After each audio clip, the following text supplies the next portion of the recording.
Morning, and welcome to today's Environment Subcommittee hearing to discuss the rising problem of extreme heat in the U.S. I'd like to welcome and thank our esteemed witnesses for participating in this very timely and important meeting. Almost exactly a year ago, this committee held a hearing on the intersections of extreme heat, COVID-19, and environmental justice. I wish I could say things have gotten better since then. While we can credit science for the rapid development of multiple effective vaccines to combat COVID-19, extreme heat has only worsened, and vulnerable populations continue to be disproportionately impacted by both. The recent record-breaking heat dome that devastated the Pacific Northwest shattered our expectations of the severity of extreme heat. Temperatures reached 40 degrees above average in some places, causing pavement to buckle, streetcar cables to melt, and at least 193 deaths across the region. One of our witnesses, Dr. Vivek Chandas, went out and measured temperatures during the heat dome. He found that in affluent neighborhoods, they reached 99 degrees compared to 120 degrees in the poorest neighborhoods in Portland, where the highest number of deaths occurred. Most of these deaths were homeless, elderly, outdoor workers, and those with underlying health issues. A rapid analysis by a global team of researchers found that the Pacific Northwest heat dome would have been nearly impossible without warming from greenhouse gases.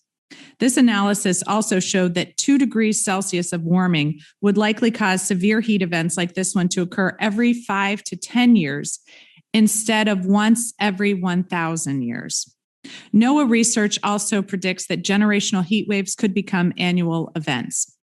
Extreme heat is one of the clearest signals of global warming, with climate change making heat waves longer, more frequent, and more intense.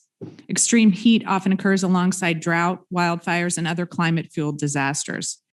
We're seeing this firsthand in the West, which is currently suffering from a historic drought period and an early and brutal wildfire season.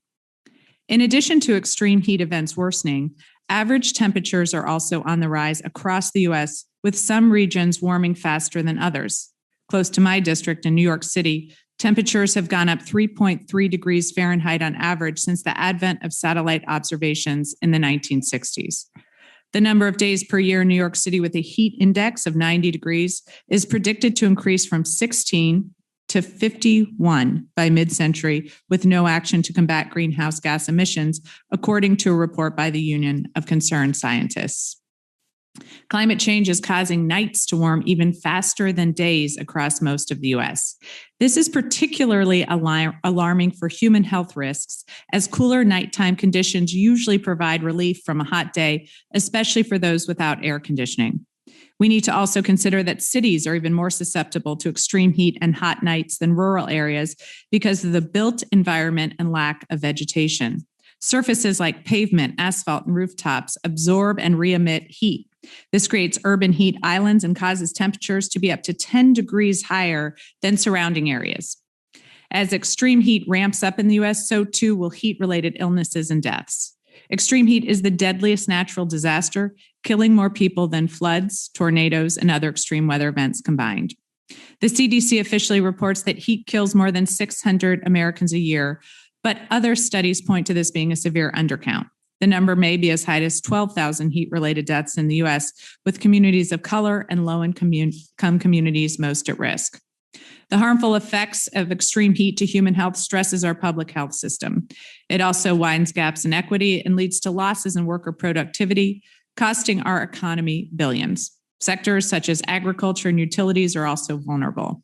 In 2015, NOAA, alongside the CDC, launched the National Integrated Heat Health Information System, or NIHHIS. NIHIS works to reduce U.S. heat risks by developing science-based products and services and building capacity, communication, and public understanding of extreme heat.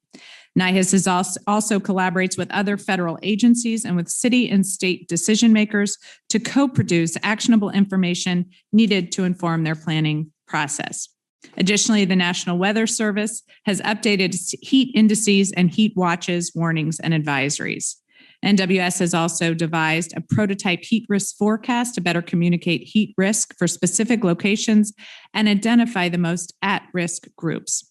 The EPA publishes an excessive heat events guidebook. While some progress has been made in recent years, so much more remains to be done on the federal, state, and local levels. I look forward to hearing from our expert witnesses today who are at the leading edge of the extreme heat research and solutions about the major research and coordination gaps that remain and how additional investments and resources can help fill them. The chair will now recognize Ms. Bice for an opening statement.